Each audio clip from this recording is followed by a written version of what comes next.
మీ పిల్లలు ఫారెన్లో చదవాలనేది మీ కల? మీ కలను నిజం చేసే ఏకైక సంస్థ విదేశ్ కన్సల్ట్స్.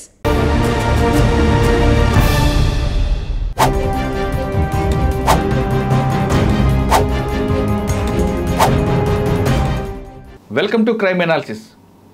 ఏపీలో 22 మంది ఐపీఎస్ అధికారులను ఎన్నికలకు దూరంగా పక్కన పెట్టాలంటూ బీజేపీ రాష్ట్ర అధ్యక్షురాలు శ్రీమతి పురంధేశ్వరి గారు ఎన్నికల కమిషన్కి ఒక లెటర్ రాశారు.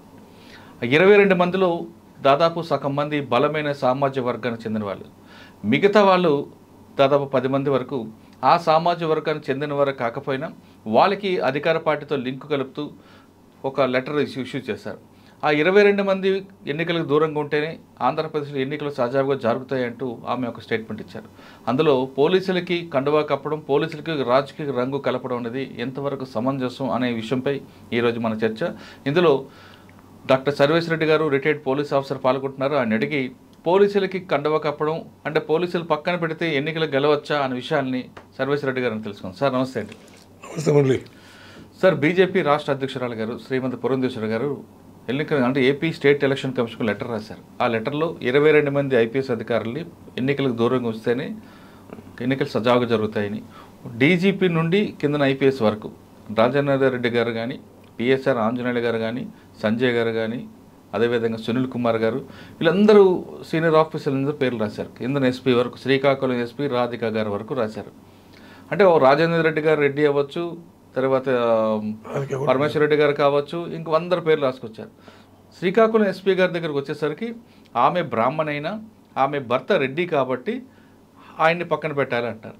అసలు ఇదంతా చూస్తుంటే ఏమనిపిస్తుంది అంటే, రెడ్డిలు అనగానే పోలీసులకి రెడ్డిలందరూ పోలీసులకి పక్కన పెడితేనే ఎన్నికలు గెలవచ్చు అనే భావన వస్తుంది అనుకుంటారా? అది చాలా సంకుచిత స్వభావం కింద తీసుకోవాలి మురళి. మనం ఒక ఎలివేటెడ్ లీడర్, ఒక పార్టీ ప్రెసిడెంట్ కొనుక్కుంటూ ఇట్లా రాయడం అనేది శోచనీయం, బాధాకరం. పోలీసులకు ఈ పార్టీ ఆ పార్టీ ఏ పార్టీ ఏదండి, అన్ని పార్టీలకు పోలీసే కావాలి. పోలీసులు ఎందుకు నడవదు. దన్న మన ప్రాణాలను 24 గంటలు కాపాడుతూ, రాష్ట్రాన్ని కాపాడుతూ, శాంతిభద్రతలు కాపాడుతూ, ఆరోగ్యాలు ఖరాబ్ చేసుకొని బాధపడుతూ జీవించేటువంటి ఒకే ఒక్క వర్గం పోలీస్. పోలీస్ అనే అంశంలో అంటే పోలీస్ అంటే ఒక భద్రత, పోలీస్ అంటే ఒక నమ్మకం, పోలీసు అంటే ఒక విశ్వాసం, పోలీసు అనేది మేమున్నాం మీకు అనే ఒక భరోసా కల్పించే వ్యవస్థనే పోలీస్ వ్యవస్థ. అలాంటి పోలీస్ వ్యవస్థకు కండువాలు కప్పి వాళ్ళని తీసేస్తే మీరు గెలుస్తామని అనుకుంటున్నారు. పోలీసుకు ఎలక్షన్కి ఏం సంబంధం ఉంది? అంటే ఒకరిద్దరు అధికారులు బహుశా వాళ్ళకి చేయొచ్చు, కానీ 22 మందిని మీరు పక్కన పెట్టాలి ఎలక్షన్ కమిషన్ రాయడం అనేది మనం ఏ విధంగా అర్థం చేసుకోవాలండి? అదే కదా, ఇప్పుడు 22 మందిని తప్పించాలని చాలా పెద్దది. ఇప్పుడు ఐ థింక్ ఈ 20 సంవత్సరాలు ఇది ఫస్ట్ టైం. అవును, 20-30 ఏళ్ళు నాకు తెలిసినంత వరకు అయితే లేదు. ఎవరో ఎలక్షన్ వస్తే ఎలక్షన్ కమిషన్కి ఫిర్యాదులు అని చెప్పి అక్కడ 5-10 మందిని తీస్తారు. అది కమ్యూనిటీ బేస్ తీయరు. ఎవరైతే ప్రో యాక్ట్ చేస్తున్నా అనే కాన్సెప్ట్ కింద తీస్తారు. ఒక రెడ్డిస్ అని రెడ్డి ఉన్నంత మాత్రాన రెడ్డి పోయి ఇంకో రెడ్డిని గెలిపిస్తే ఏం ఓట్లు వేస్తారా? ఏమైనా రిగ్గింగ్ చేస్తారా పోలీసులు? ఏది చేయరు. పోలీసులు అడ్డం పెట్టి బదనాం చేయడం పార్టీని. పోలీసుని బదనాం చేసేంత మాత్రాన కండువలు కప్పిన అంత మాత్రాన గెలుస్తుందని మీరు భ్రమిస్తే మాత్రం అది పప్పులో కాలేసినట్లే. ఎందుకంటే పోలీసు ఏం చేస్తారండి, రక్షిస్తారు, బ్యాలెట్ బాక్సుల్లో ఇంకిపోయకుండా కాపాడతారు, దౌర్జన్యాలు నిరోధిస్తారు. ఆ విషయం పక్కన పెడితే ఇదే పురంధేశ్వరి గారు గతంలో కూడా పోలీసుల సపోర్ట్తోనే కొన్ని కేసుల్లో బయటపడినట్టు తెలుస్తుందండి. అంటే వాళ్ళ తమ్ముడు విషయం. అదే మరి అటువంటిప్పుడు పోలీసు సపోర్ట్ తీసుకునే కదా వాడు బయటకు వచ్చి. ఆ రోజుల్లో రాజశేఖర రెడ్డి గారి గవర్నమెంట్లో కాల్పుల కలకాలం లేకపోతే అది పెద్ద ఇష్యూ అయింది. మరి ఆ రోజు రాజశేఖర రెడ్డి ముఖ్యమంత్రి సీఎమే కదా, ఆయనకి ఏమన్నా ఇటువంటి ఆ పక్షపాత వైఖరి ఉంటే కంప్లీట్గా కన్విక్షన్ తీసుకుంటుంది. అట్లా లేదు, చట్టం పని చేసుకుంటూ పోతుంది అని ఆ రోజు మనం వీరే వెళ్ళి ఒక ఐపీఎస్ ఆఫీసర్తో రిక్వెస్ట్ చేసుకొని ప్రాధాయపడే రోజులు కూడా ఉన్నాయి కదా. అది మర్చిపోయినట్టుంటారు గతం. ఎందుకు మీరు ఎంపీ వైజాగ్ ఎంపీ కంటెస్ట్ చేసినప్పుడు ఈమె సెక్యూరిటీ ఎవరు ప్రొవైడ్ చేస్తారు? తర్వాత ఎలక్షన్ బందోబస్తు ఎవరు చేస్తారు? అందరూ ఒకరే కులం, రకరకాల కులాలలో వస్తారు కదా పోలీసులో. ఇంకా ఏరి కోరి ఒక కమ్యూనిటీ బయట పెట్టడం అంటే అది కమ్యూనిటీ వల్ల ఒక బాధాకరమైన వైఖరి. మేడం సార్, ఇప్పుడు ఈ విధంగా ఒక కమ్యూనిటీని ఆవిడ టార్గెట్ చేస్తున్నట్టు కనిపిస్తుంది. నెక్స్ట్ ఈ గవర్నమెంట్ గెలిచింది అనుకోండి, నెక్స్ట్ అప్పుడు ఈ సామాజిక వర్గం వాళ్ళందరూ కూడా వేరే సామాజిక వర్గం ఆఫీసర్ల మీద టార్గెట్ చేస్తే తప్పకుండా ఇటువంటి ఒక కొత్త కల్చర్కు సాంప్రదాయానికి తెరదీసినట్లయితుంది. ఐడెంటిఫై చేసి పెడుతుంది. రెడ్డి ఆఫీసర్ రెడ్డి సమాజం టార్గెట్ చేస్తే 15 మంది రెడ్డి సమాజం వరకు టార్గెట్ చేశారు తెలుస్తున్నారు. మరి పిఎస్ఆర్ ఆంజనేయులు గారు తీసుకుందాం. అవును, ఆయన ఫస్ట్ నుంచి కూడా బెస్ట్ ఆఫీసర్గా పనిచేస్తారు. Effective police officer. ఆయన టైంలో సీఎం గారు చంద్రబాబు గారి టైంలోనే ఆయన పనిచేశారు. అవును, రైట్. అదే టైంలో గుంటూరులో కర్నూలులో టఫ్గా పనిచేశారు. ఈ మన విజయవాడలో కూడా విజయవాడ. మరి అటువంటి ఆఫీసర్ ఇక్కడికి వచ్చేసరికి ఎందుకు ఈవిడ ఆ విధంగా చేశారు? మరి ఈమెకున్న సమాచారం ఎంత తప్పుడు సమాచారం ఉన్నట్లుంది. ఇయర్స్ ఎవిడెన్స్ లాగా ఎవడో ఎందుకు చెప్పిట్టు మనం పోతే పని చేస్తున్నారు మేడం, బీజేపీ దూరం పెడుతున్నారని చెప్పడం. మళ్ళీ బ్రాహ్మణ్స్ ఉన్నారు కదా, ఆయన బ్రాహ్మణే నాకు తెలిసి. ఎవరు? పిఎస్ఆర్ ఆంజనేయులు. పిఎస్ఆర్ బ్రాహ్మణులు. మరి ఆయన చంద్రబాబు టైంలోనే ఆయన కర్నూలులో చేశారు, గుంటూరులో చేశారు. Tough officer. కర్నూలు మొత్తం రౌడీ ఫ్యాక్టరీస్ కంట్రోల్ చేశారు. మరి అప్పుడు ఫెరగా ఉండి ఇప్పుడు యాంటీగా తెలగవుతుంది. మరి అయితే నేను చెప్పలేదు ఇయర్సే ఎవరో చెప్పిన తప్పుడు మాటలని. ఇప్పుడు ఫకీరప్ప గారు ఉన్నారు, ఆయన మంచి ఆఫీసర్, ఆయన కూడా కండవ కప్పారు. అవును. అదే సిద్ధార్థ కౌశల్ మంచి నెంబర్ 1 ఆఫీసర్. అన్నభూజ రాజన్ ఆయన అంటే ఎక్కువ కాలం పనిచేశారు కాబట్టి కొన్ని అనుకుందాం. సంజయ్ కుమార్, శ్రీకాంత్ గారు చాలా మంది ఉన్నారు, మంచి ఆఫీసర్. అవును, అవును. అట్లా ఆలోచన అయితే మంచిది కాదు, రాయడం తప్పు. మరి వాళ్ళు ఎలక్షన్ కమిషన్ మన ఇంటెలిజెన్స్ ఎంక్వైరీ ఉంటుంది వాళ్ళకు, వాళ్ళు కూడా త్రూ ఇంటెలిజెన్స్ మీన్స్కి వెళ్ళి పనిచేస్తారు. పాలరాజు గారు. అవును. మరి ఆయన మంచి ఆఫీసర్. వీళ్ళందరినీ తీసుకొచ్చి నువ్వు ఆమె వైసీపీ కండువేయడం అనేది ఎంతవరకు సమంజసం? ఎందుకంటే గతంలో చంద్రబాబు నాయుడు గారి టైంలో కూడా ఇలాగే ఒక ఇంటెలిజెన్స్ ఐజీ గారు తమ సామాజిక వర్గానికి చెందిన ఆఫీసర్లనే పెట్టుకోబట్టి ఈ సమస్య వచ్చింది. అవును. మీరు కూడా అదే విధంగా వెళ్ళడం అనేది మన ఎగ్జాక్ట్ ఆ ఆఫీసర్ కూడా సస్పెండ్ అయ్యారు సబ్సిక్వెంట్లో. రాంగ్ గైడెన్స్ ఇచ్చిందని చెప్పి చంద్రబాబు నాయుడు కూడా బాధపడు కామెంట్ చేసిన రోజులు కూడా వాట్ ఎవర్ ఇట్ ఈస్. ఇప్పుడు ఇంకొకటి మురళి, ఇప్పుడు జనాభా దామాషా ప్రాతిపదికన బీసీలు మోర్ దెన్ 54%. అంతపాటు రిజర్వేషన్ ఏమైనా లెటర్ రాయండి, ఇప్పేయండి. మరి బీసీలు అంతా హ్యాపీ ఫీల్ అవుతారు కదా. ఇప్పుడు జనాభా ప్రాతిపదిక ఏమైనా ఇస్తే అయిపోతాయి కదా, అది ఇయ్యరు, అది చేయరు. ఇక పోలీసు వాళ్ళు ఈజీగా దొరికింది, మాట్లాడలేరు. వెన్నెంకులని జీవుల్లాగా ఉండదు. కానీ డిసిప్లిన్ ఫోర్స్ కింద మాట్లాడితే ఎందుకు మాట్లాడాలి అని కామన్ లోన్లో మొదలుపడుకుంటూ మొదలుపడుకుంటూ జీవిస్తుంటారు. ఎందుకంటే రివోల్ట్ అయ్యి మాట్లాడే పరిస్థితి పోలీసుకు ఉండదు. డిసిప్లిన్ ఫోర్స్ అంటే ఆ డిసిప్లిన్ ఫోర్స్ కాబట్టి మాట్లాడారనే ఉద్దేశంతో ఎవరు పడితే వాళ్ళు బురద జల్లుతుంటారా? బురద జల్లితే భరించకంటే భరిస్తారు. తర్వాత మీన్స్ ఉన్నాయి కదా, జ్యుడిషియల్ మీన్స్ జ్యుడిషియల్ వేస్తారు. క్యాస్ట్ బహిర్గతం చేసి క్యాస్ట్ బేస్డ్ హోమ్లేట్ చేయడం అనేది కరెక్ట్ కాదు. వీళ్ళని తీస్తే గెలుస్తుందన్న బీజేపీ గెలిచి వస్తుందా వీళ్ళని తీస్తే? మరి అదే ఉద్దేశం కదా వాళ్ళకి. ఎన్నికలు సజావుగా జరగాలంటే వీళ్ళు ఉండకూడదని ఆమె. సజావు అంటే వీళ్ళు రిగ్గింగ్ చేస్తారా, డబ్బాలో ఓట్లు వేస్తారా, మళ్ళీ ఏం చేస్తారట? వాళ్ళు లాండ్ ఆర్డర్ మెయింటైన్ చేస్తారు. అన్ని ప్రభుత్వాల్లో పనిచేస్తారు. చంద్రబాబు నాయుడు గవర్నమెంట్లో పనిచేసారు, రాజశేఖర్ గవర్నమెంట్, జగన్ గారు గవర్నమెంట్లో పనిచేస్తున్నారు, కేసీఆర్లో పనిచేసి ఇప్పుడు రేవంత్ రెడ్డితోనే పనిచేస్తున్నారు. పోలీస్ ఆఫీసర్కి ఎందుకు అట్రిబ్యూట్ చేస్తారు అంటున్నాను. అది ఎవరు దోక్కునే కొంత వాళ్ళు పడతారు. ఒక తప్పు చేసిననుకో వాళ్ళ కొంత వాళ్ళే పెడతారు. లా ఉంది, యాక్షన్ తీసుకుంటుంది. మీరు ఆ విధంగా రాయడం, బహిర్గతం చేసి రాయడం అనేది insulting the community. Police community insult చేయడం, నాట్ ఓన్లీ ఒక రెడ్డి అని కాదు, పోలీస్ కమ్యూనిటీని, పోలీస్ ఆర్గనైజేషన్నే ఇన్సల్ట్ చేయడం జరుగుతుంది. ఇన్సల్ట్ అనేది అట్లా ఎలక్షన్ కమిషన్ ఇంటర్ అయినది కదా, వాళ్ళు అటానమస్ బాడీ అది, వాళ్ళ ఇంటెలిజెన్స్ సిస్టమ్స్ వాళ్ళకు ఉంటాయి. సపరేట్ ఎంక్వైరీ చేసుకొని ఆఫర్స్ కరెక్ట్ చేసుకొని నిజమైన ఎవరు ఉంటే ఓ 2-3 స్లిప్ చేస్తున్నారు తప్ప. మీరు అన్నట్లుగా పురంధేశ్వర్ గారు రాసిన లెటర్ బట్టి ఆంధ్రప్రదేశ్లో పోలీసు అందరూ అంటే ఆ 22 మంది కాకుండా టోటల్ పోలీస్ వ్యవస్థకే మీద ఆవిడ బుర్ర జల్లినట్టు అనిపిస్తుంది. వాళ్ళందరూ కూడా మానసికంగా ఇబ్బంది పడే అవకాశం ఉంటుందా?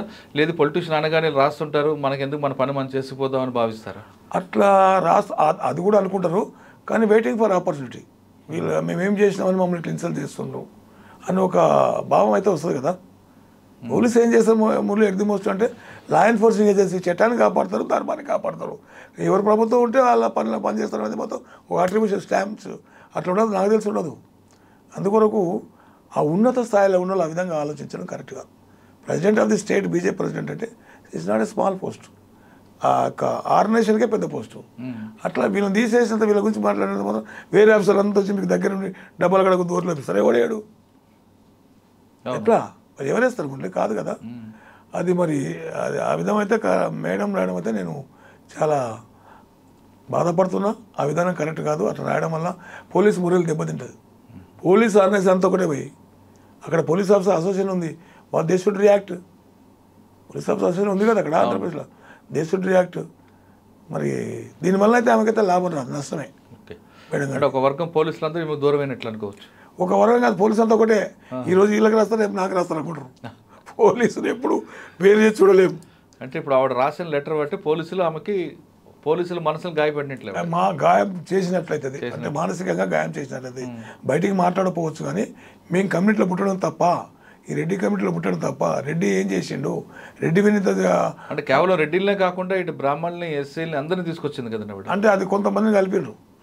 వాళ్ళైనా చెడ్డోళ్ళు కాదు, మంచి ఆఫీసర్ కదా మురళి. ఇక్కడ పనిచేసిపోయాను కదా, యునైటెడ్ ఆంధ్రప్రదేశ్లో హైదరాబాద్లో పనిచేసిన ఆఫీసర్ లేదు, నాకు చాలా మంది ఆఫీసర్ తెలుసు. రాజేంద్రనాథ్ రెడ్డి కూడా best officer, Ramanjaneyulu sir tough officer. Tough అది మరి ఎవరు తెలియదు అని వాళ్ళంతా ఏమనుకుంటారు. మన ఏం బయట కామెంట్ చేయకపోయినా డిసిప్లిన్ ఫోర్స్లో ఇంటర్నల్గా అయితే డిస్కషన్స్ ఉంటాయి. మళ్ళీ ఒక సీన్ వస్తే ఆఫీసర్లకు ఆఫీసర్ వద్ద గొడవ పెట్టారు కదా ఇది. సార్ ఆఫీసర్ల వరకు పక్కన పెడదాం. నిన్న ఒక 5 ఆఫీసర్ని గవర్నమెంట్ ఎలక్షన్ కమిషన్ సిఫార్సు మేరకు ఒక 5 జిల్లాలకు ఇచ్చారు. 5 జిల్లాల ఆఫీసర్లు 3 వ్యక్తుల్ని ఒక మీడియా వీళ్ళు ఐపీఎస్లా అంటూ వాళ్ళు చేసిన సర్వీసులో కొన్ని పాయింట్లు ఇచ్చారు. దాన్ని మనం ఏ విధంగా అర్థం చేసుకోవాలి? ఆ మీడియాకి ఎవరు ఐపీఎస్లో కరెక్ట్ ఉంటారో వాళ్ళు చెప్తే బాగుంటుంది. వీళ్ళు ఐపీఎస్లో ఉన్నప్పుడు మీ ఐపీఎస్లో ఎవరు ఉంటారో చెప్పండి. ఐపీఎస్ ఆఫీసర్ కంట్రిబ్యూట్ చేయడం ఇది బాగా వ్యవస్థ అంతా సర్వనాశనం అయిపోయింది మురళి. అప్పట్లాగా లేదు, వాళ్ళే చెప్పాలి, డిసైడ్ చేయాలా ఈ ఆఫీసర్ ఈ ఆఫీసర్. అదే మరి వీళ్ళు ఐపీఎస్లు అంటే మళ్ళీ మీ ఐపీఎస్లు ఎవరు, మీ పేపర్ ఐపీఎస్లు ఎవరు చెప్పండి, ఆ పేపర్ ఐపీఎస్లు డిస్కస్ చేసుకోండి. అది కరెక్ట్ కాదు. వీళ్ళ ఐపీఎస్లు అంటే మాత్రం అది కూడా ఇన్సల్టింగ్ నేచరే.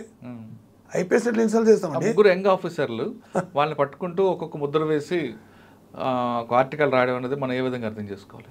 చాలా తప్పు, అది రాయద్దు కూడా. అట్లా రాయడం కరెక్ట్. వీళ్ళు వాళ్ళు ఏం తప్పు చేసి ఎలక్షన్లో ఏమైనా తప్పు చేస్తారో చూడండి. ఒకవేళ నిజంగా తప్పు చేసి పట్టుబడితే యాక్షన్ తీసుకోవడానికి రిపోర్ట్ చేయండి గవర్నమెంట్కు. ఇప్పుడు స్టేట్ గవర్నమెంట్ పరిధిలోనే ఉండాలి వాళ్ళు. వీళ్ళు ఐపీఎస్లో ఎట్లా వస్తారు? సెంట్రల్ గవర్నమెంట్ యాజ్ టు పనిస్తే ఐపీఎస్ ఆఫీసర్స్ ఎవరైనా ఉన్నా డిఓపీ రూల్స్ కనుక్కుని పనిచేస్తారు వాళ్ళు. అంటే ఒక ఆఫీసర్ తప్పు చేస్తే రాయడం అనేది తప్పేం కాదు, కానీ ఆయన చేయకముందే ఆయన పాత రికార్డు తీసుకొచ్చి ప్రజల్లో ఒక విద్వేషాన్ని ఒక రకమైన ఆలోచన క్రియేట్ చేయడం, అది ఆయన బ్యాడ్ అనడం, ముద్ర వేయడం, అది కరెక్ట్ కాదు. ఇప్పుడు ఈడ మంచి ఈ పరిస్థితుల్లో ఈ సర్కమస్టెన్స్లో ఒక ఆఫీసర్ పడుతుంది, ఒక ఆఫీసర్ పడదు, ఆడ మంచి పేరు వస్తుంది. ఇంకొకతనమైన ఆ సర్కమస్టెన్స్లో పడనప్పుడు ఒక చెడ్డ పేరు కూడా అట్రిబ్యూట్ అవుతుంది. ఆయనతో మాత్రం ఈడ మంచి ఆడ చెడ్డ మనిషే కదా. Depend upon the situation and circumstance ప్రకారం ఆఫీసర్స్ యాటిట్యూడ్ మారుతుంది. ఇలా ఐపీఎస్లో అంటే మరి నీవు ఆ పేపరు, నీది ఏం పేపరు, నువ్వేం రాసినావు నాకు అర్థం కాదు, కానీ నీ పేపర్ కూడా కరెక్ట్ కాదని రాయడం చూసుకోవాలి మీరు. అని తప్పు రాయడం వల్ల ఏమవుతుందంటే మురళి ఒక రకమైనటువంటి పాయిజన్ ప్రజల మైండ్లోకి పంపడం. నీ వ్యక్తిగత ఎజెండా ఏమైనా ఉంటే ఉండొచ్చు, మనకు తెలియదు. ఆ పేపర్ వ్యక్తిగత ఎజెండా ఉన్నది రాయద్దు అసలు. నేను నిన్న కూడా రిక్వెస్ట్ చేసిన సోషల్ మీడియా వాళ్ళకు కూడా, ఇప్పుడు ఒక పర్సనల్ ఎజెండాతో పర్సనల్ దెబ్బతీయడం కరెక్ట్ కాదని రిక్వెస్ట్ చేసినాను. అంటే ఒక ఆఫీసర్ ఆ సీట్లోకి వెళ్ళేటప్పటికి ఆయన మీద చెడు అభిప్రాయం కానీ ప్రజల్లోకి మైండ్లోకి వెళ్ళింది అనుకో, మీరు అన్నట్లుగా అక్కడ ఉన్న సిచ్యువేషన్ ఎలాగ నెగిటివ్ థింకింగ్స్ వస్తాయి. ఈయన ఏం చేసినా నెగిటివ్ దృక్పథం చూస్తారు. అది ఇది ముందర ఉంటుంది కదా మురళి. ఈ పేపర్ స్టేట్మెంట్ ముందరుండి ఈయన మంచి చేసినా చెడుగా వికృతంగా వస్తుంది, ఆలోచిస్తుంటారు. అట్లప్పుడు ఆయన హడ్డిల్స్ ఏర్పడతాయి, చేయలేడు. ఇంకా చేయక ఏదైనా ప్రాబ్లం వచ్చినప్పుడు బిహేవియర్ చేస్తే చూడండి కొట్టిండు, చేసిండు, తిట్టిండు అని ఒక అట్రిబ్యూట్ చేసి ట్రాన్స్ఫర్ చేయడానికి పనికొస్తుంది. అది ఇంకోటే ఒక్కటి గుర్తుపెట్టుకో, పోలీస్ ఫోర్స్ అంతా ఒక్కటే మురళి. మేము ప్రమాణం చేసి వస్తాం ఎక్కడ పాసింగ్ అవుట్ పరేడ్లో, రాగద్వేషాలకు అతీతంగా, కుల మతాలకు అతీతంగా, తర్వాత ధనమాన ప్రాణాలు కాపాడతామని రాజ్యాంగబద్ధంగా ప్రమాణం చేసి పాసింగ్ అవుట్ పరేడ్ చేసి బయటికి వెళ్తాం.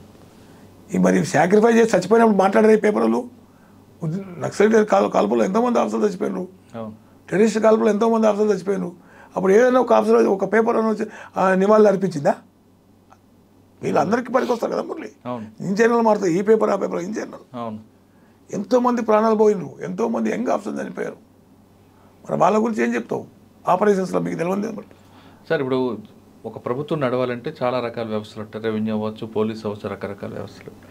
ఎక్కువ మంది పోలీసుల మీదే, అటు ప్రజలు కానీ ఇటు వ్యవస్థ కానీ అందరూ పోలీసులనే పాయింట్అవుట్ చేస్తారు, ఎందుకంటే ప్రజలు అనేది దగ్గర అవుతుంటారు. ఇది లా ఎన్ఫోర్సింగ్ ఏజెన్సీ. పబ్లిక్ పాలసీస్ను ఏమైనా డిఫర్ అయితే పీపుల్ ఆ పాలసీలను ఎన్ఫోర్స్ చేయడానికి ఫోర్స్ యూజ్ చేస్తారు వీళ్ళు. అక్కడ సెకండ్ ఒపీనియన్, మన పబ్లిక్లో ఒపీనియన్ చేంజ్ అవుతుంది. ధర్నాలు చేస్తున్నావు, రాస్తారోకోలు చేస్తున్నావు, మాప్ డిస్బర్స్లో కొంచెం హై హ్యాండెడ్ ఏమైనా ఉంటే చూడండి గవర్నమెంట్ పెట్టి కొట్టించేది. Government appears in the shape of uniform. ప్రభుత్వం అంటే పోలీసులనే ప్రభుత్వం అనుకుంటారు. ప్రభుత్వం మీద అడ్మినిస్ట్రేషన్ వింగ్స్ ఉన్నాయి, రకరకాల వింగ్స్ ఉన్నాయి. కేవలం పోలీసులు పడతారు కదా, మాకేస్తారు. ఇదే చెప్తే పాలసీస్ ఏమన్నా డిఫెక్టివ్ పాలసీస్ ఉన్నప్పుడు ఎన్ఫోర్స్ చేసే పద్ధతిలో పోలీసు ఉంటారు. ఆ పోలీసు ఏమైనా డిఫరెంట్ బిహేవియర్ ధర్నాలు కానీ, రస్తా రోకోలు కానీ, రైలు రోకోలు కానీ, బస్సు రోకోలు, స్టోన్ పెయింటింగ్లు కానీ ఏమైనా ఫోర్స్ యూజ్ చేసిన డిస్బర్స్మెంట్ ఆఫ్ మా పాయింట్ ఆఫ్ వ్యూలో అట్టప్పుడు పబ్లిక్లో కొంతమంది 90% మంచిగా ఉంటారు, ఎవరు నెగిటివ్ ఆలోచిస్తుంటారు కాబట్టి అట్లా వాళ్ళు అనుకుంటారు, అందరూ అనుకోరు. సార్ ఈ సిచ్యువేషన్ చూశారు, మీరు గతంలో పనిచేశారు, మీకు కూడా ఒక పార్టీ ముద్ర వేశారు గతంలో వేస్తారు. తెలంగాణలో ఉన్నప్పుడు. తర్వాత మీరు వేరే కాదు అని నిరూపించుకున్నారు, వేరే విషయం. వేస్తారు. ఇప్పుడు ఇటువంటి ఈ సిచ్యువేషన్ హ్యాండిల్ చేసే ముందు మీ వాళ్ళు ఏం చెప్తారు? మీ మాజీ మీ పాత డిపార్ట్మెంట్లో వాళ్ళకి అన్ని పార్టీలు కలిపి పనిచేయమంటారా, లేదు మనకి ఎలాగా ముద్ర వేశారు కాబట్టి ఆ పార్టీతోనే కంటిన్యూ అవుతారు? లేదు మురళి, అన్ని పార్టీలు పనిచేయాలి, ముద్రలకు దూరం ఉండే ప్రయత్నాలు చేస్తున్నాలి. ముద్ర వేస్తుంటే ఎక్కడో మన ప్రవర్తన కానీ, మన యాటిట్యూడ్స్ కానీ అనుమానాస్పదాలు ఉంటే ఇటువంటి ముద్రలు వస్తాయి. అందుకొరకు ఏ పార్టీకి అవసరం లేదు, ఎవరు వచ్చినా మన జీతం మనకుంటుంది, మన జీవితం మనకుంటుంది, మన జీతం మనకుంటుంది, మన జీవితం మనకుంటుంది. సో లా ఎన్ఫోర్సింగ్ నీకు త్రికరణ శుద్ధిగా లాని పర్ఫెక్ట్గా ఇంప్లిమెంట్ చేయాలి, ప్రజలకు సేవ చేయాలి. ప్రజలు మన జీతం ఇస్తున్నారు, ఈ రాజకీయ నాయకుడు ఆ రాజకీయ కాదు, peoples are paying our salaries. వాళ్లకు సేవ చేసే దృక్పథంతోనే సేవ చేయాలి గట్టిగా తప్ప అట్రిబ్యూషన్స్కి ఒక ఆస్కారం ఇవ్వకుండా అటువంటి దానికి దూరంగా ఉండాలని చెప్పేసి నా విన్నపం ఫోర్స్. సార్ ఇప్పుడు బీజేపీ మేడం లెటర్ రాశారు కదా, ఈ లెటర్ రాయడం వల్ల ఆవిడ గెలిచే అవకాశం ఉంటుందంటారా? ఆవిడ ఒకవేళ ఈసీ స్పందించి వాళ్ళ అనుకూలమైన వ్యక్తులను పెడితే అక్కడ గెలుస్తారా ఆవిడ, లేదా పార్టీ సిద్ధాంతాలతో వెళ్తేనే గెలుస్తారా? పార్టీ సిద్ధాంతాలు ఇంపార్టెంట్, పీపుల్స్కి నచ్చాలి. వాళ్ళు నచ్చి మెచ్చితే ఏ పార్టీకైనా ఓటేస్తారు, నచ్చకుండా మెచ్చకుండా ఉన్న పార్టీ నచ్చుకునే పార్టీలకు ఎవరు ఓటేయరు. అది పోలీసులు మారుస్తూనే ఓటేసి గెలుస్తాం అనుకుంటే అందరు మొత్తం టీం సిప్ చేస్తారు. వచ్చినాక మొత్తం రైల్వే వ్యాగన్లు ఎక్కించి పంపిన వాళ్ళు పంపుతారు మొత్తం. అట్లా కాదు, పోలీసు టచ్ చేయకుండా అందరితే పోలీసు మీరు రాయడం అంటే పీపుల్స్ అబ్జర్వ్ చేస్తున్నారు, ప్రజలు అబ్జర్వ్ చేస్తారు. పోలీసు మీద స్టోన్ పడితే అగ్నెస్ట్ ఒపీనియన్ ఉన్న ప్రజలు కూడా అరే వీళ్ళేం చేస్తారా, ఓట్లు వేస్తారా, ఎందుకంటే రాస్తున్నారు, రాజకీయ నాయకులకి ఏం పని లేదు అన్నట్లు వాళ్ళ ఒపీనియన్ చాలామంది వినపడే. మీతో కొంచెం మాట్లాడినా అడిగినా 2-3 అడుగుతా స్టూడియోకి వచ్చినప్పుడు అడిగి వస్తారు. వాళ్ళు అంటారు మీరు పోలీసు వాళ్ళు ఏం చేస్తారు సార్, ఈ రాజకీయ నాయకులు వీరు కరెక్ట్ ఉంటే పోలీసు వాళ్ళు ఏం చేయలేరు అని అన్నారు ఒక ఆయన. అట్లా అలాంటి పరిస్థితులు ఉంటాయి. అందులో పోలీసులకు అట్రిబ్యూట్ చేయొద్దండి దయచేసి రాజకీయ నాయకులారా. మీ ప్రభావం, మీ పాలసీసు, మీ ఎజెండాసు, మీ వాగ్దానాలు ప్రజలు మెచ్చే విధంగా ఉంటే ఓటేస్తారు, మీ ప్రభుత్వాలను నిలబెడతారు, లేదంటే పంపుతారు శంకరగిరి మాన్యాలు. ప్రజలకి పోలీసులకి మధ్య గ్యాప్ అనేది రాజకీయ నాయకులు చేసే ప్రకటన వల్లే ఎక్కువ వస్తుంది అనేది సర్వేశ్వర రెడ్డి గారి విశ్లేషణ. కేవలం పోలీసులు మాత్రమే టార్గెట్ చేయొద్దు, మీ పార్టీ సిద్ధాంతాలని, మీ పార్టీ ప్రజలకు ఏం చేస్తుందన్న విషయాన్ని ప్రజల్లోకి తీసుకువెళ్తే ఖచ్చితంగా ప్రజలు మిమ్మల్ని గెలిపిస్తారంటే ఈ సంఘటన తెలుస్తుంది. కానీ పోలీసులను ట్రాన్స్ఫర్ చేయండి మేము గెలుస్తాం అనుకోవడం భ్రమలా మిగులుతుంది అంటున్నారు సర్వేశ్వర రెడ్డి గారు. ఒక టార్గెట్లో 22 మందిని లెటర్ పెడితే వాళ్ళ మనోభావాలు దెబ్బతింటాయని మాత్రం దయచేసి అనుకోవద్దు. కానీ మిగతా పోలీసులందరూ కూడా మీరు బాధ పెట్టలే, 22 మంది ఒక పోలీస్ కాదు, టోటల్గా పోలీస్ అంతా కూడా పోలీస్ కాబట్టి ఆ పోలీసు అందరూ కూడా వాళ్ళ మనోభావాలకు దెబ్బతీసే విధంగా మీరు రాశారంటూ సర్వేశ్వర రెడ్డి గారు అంటున్నారు. ఇది ఆంధ్రప్రదేశ్లో పురంధేశ్వరి గారి లెటర్పై సర్వేశ్వర రెడ్డి గారి విశ్లేషణ. మరో అంశంలో మళ్ళీ కలుద్దాం. అంతవరకు నమస్తే. Thank you sir. Thank you.